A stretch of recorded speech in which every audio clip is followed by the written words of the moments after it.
What is happening, everybody?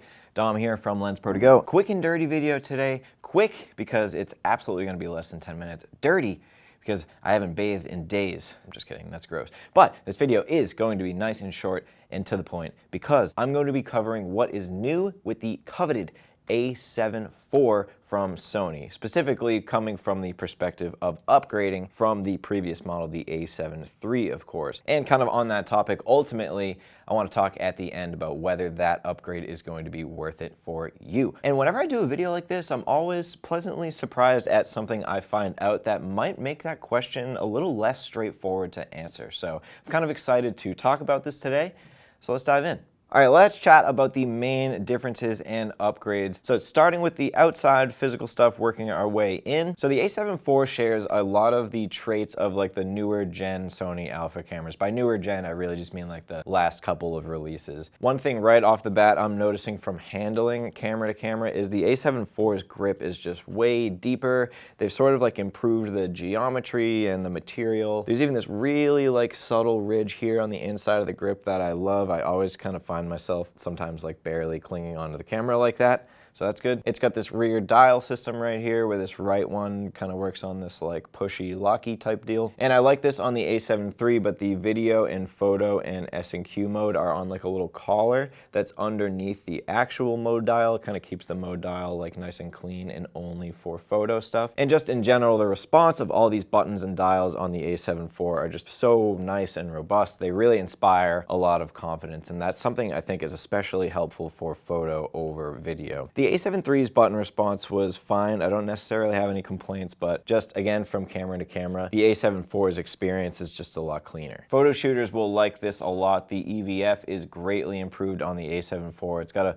1.33 million dot upgrade from the A7 III's. I also found it to be a lot sharper and a bit more contrasty. And in that same vein, we also have a slightly improved LCD screen. What's really improved about it is that it's fully articulating now, which is going to help out video shooters and photo shooters to getting those weird angles. And this also has a slightly increased resolution over the previous model. Okay, media, and this is like another trademark trait of those newer gen Sony alpha bodies that I was talking about, but you get one hybrid slot up here for the CF Express Type A media and SD, while the card slot 2 is just SD. Also, another big thing for video shooters I'm sure you will be excited about, nope, that's not it. Full-sized nope, that's not it either. Where are you?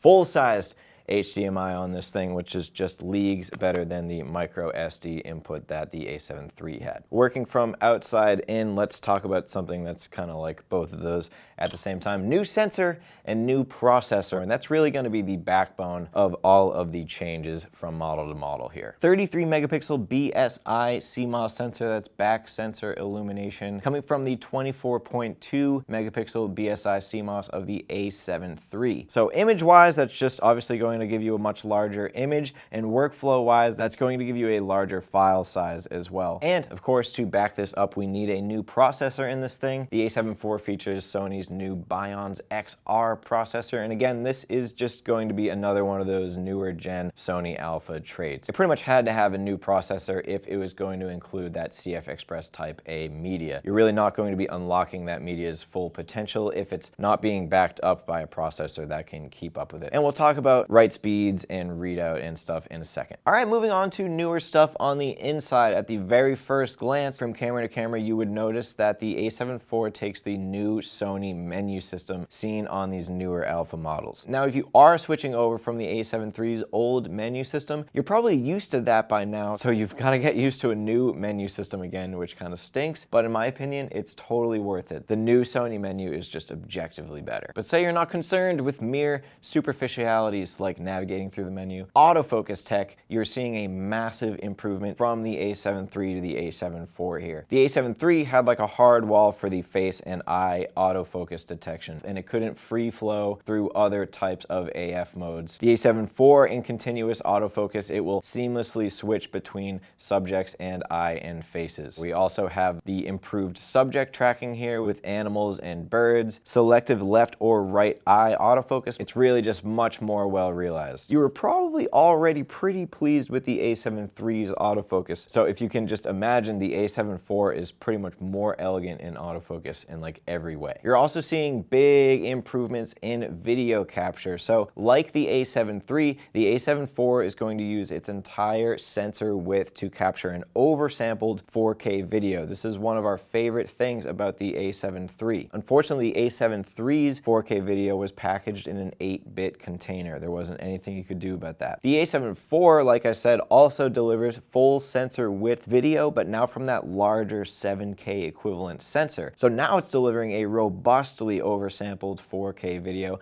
up to 30p, as well as a 4.6K S35 mode up to 60p that does crop in, but that 1.5 crop just like makes more sense here than the sort of awkward 1.2 crop that you got doing this on the A7 III. And it's all in 10-bit capture with your favorite S-Log options, and now that S-Cinetone profile, which I personally love from my experience on the A7 III and FX3. And I know I already mentioned it, but that full-sized HDMI. So tons of improvement to video here that are going to be hard to overlook. All right, now a couple performance things. Again, trying to draw parallels from the previous model to this one. So I wanted to test out the rolling shutter. Here's the full-frame 4K video from the A7 III, taken from a 24.2 megapixel area, and here's the full-frame 4K from the A7 IV, taken from that 33 megapixel area. High burst uncompressed RAW shooting is still going to be reserved for models like the A1 and the A9. So the A7 IV will take 14-bit compressed lossless RAWs up to 6 frames per second, or 12-bit compressed lossy RAWs up to 10 frames per second. If you're pushing the limits in that way on this thing, you're ultimately going to be making a compromise between your frames per second,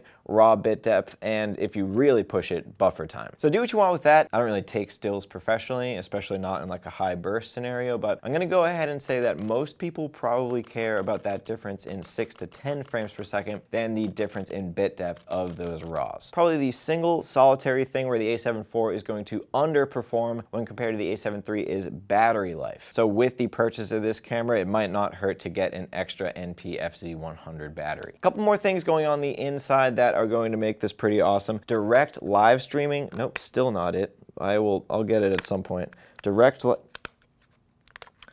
live streaming through the USB-C right there is going to be easier than ever. There's like more dedicated programming for making that work. And they've also spruced up the Bluetooth with like a full-time Bluetooth LE connection. But I've got to say that if both of those things I just mentioned, the Bluetooth and the USB streaming, still work through Sony Imaging Edge, we might still have a problem there. So the big question, is it worth the upgrade coming from the A7 III to get the A7 IV? Well, honestly, depending how you look at it, if you're asking me, there are a couple single solitary things that make that upgrade worth it. But then again, a lot of those things I could see a lot of people being perfectly happy foregoing and waiting for the next model that really blows them away. So what are a few of those things? Well, A, the body rebuild. The 4 is just leagues better to operate and handle than the 3, and it just inspires so much more confidence while shooting. If I was shooting a long day where I was expected to take photo and video, hand-holding this thing for like 8+ hours over this thing is going to greatly change that experience. Also, the menu system is going to help keep my video and photo settings separate. And oh yeah, speaking of that, the menu. I think this is a huge improvement coming from the A7 III, but then again, I could also see this being something that would make you want to forego the upgrade. The old Sony menu system isn't preferable, we all know, we've all heard it before, but it's really not that bad if you're used to it, which I know a lot of people have got used to it. So I think it's totally understandable that jumping over and learning a new menu system would make someone hesitant to do the upgrade. Another thing I can see going in both directions, perhaps the new larger sensor. That 33 megapixels from 24 is going to give you a considerably larger image size, much greater potential for resizing and cropping, but then again, you might have been perfectly happy with the image size and workflow you were getting from the A7 III. For video, that's going to allow for those greatly oversampled 4K and 4.6K modes, which I was even impressed with on the A7 III. So again, Could go both ways. Again though, say like, I don't care about oversampled 4K video. I mainly shoot stills at $2,500, $500 more than the original release price of the A7 III. I happen to think that that's a really straight down the pipe price considering everything we just talked about, but also considering we know what Sony has withheld from the A7 IV when compared to some of their top shelf models. And with that, everybody, that is pretty much going to do it on this video, talking about what's new with the A7 IV and more specifically, if it's worth upgrading from the A7 III. As always, if you have any questions about either of these cameras or any of the gear you saw in this video, bust out your roll of papyrus, your quill and ink, write me a long, eloquent letter, have your editor review it, roll it up, send it via carrier pigeon. I'll get that in anywhere between 4 to 6 weeks and we'll start a discussion. Tell me what you're going to shoot in the new year that's different from anything you've done before. And once you're all through with that, you could subscribe to the channel. I don't know if you've noticed, we're insanely close to that 100,000 subscriber milestone. Every single sub helps. If you are subscribed, thank you very much. You can go a step further by hitting that little bell button that's next to the subscribe button. That'll keep you in the loop whenever we post new content. So tell me, what are you shooting in the new year, folks? Let me know in the comment section, and we'll see you in the next one.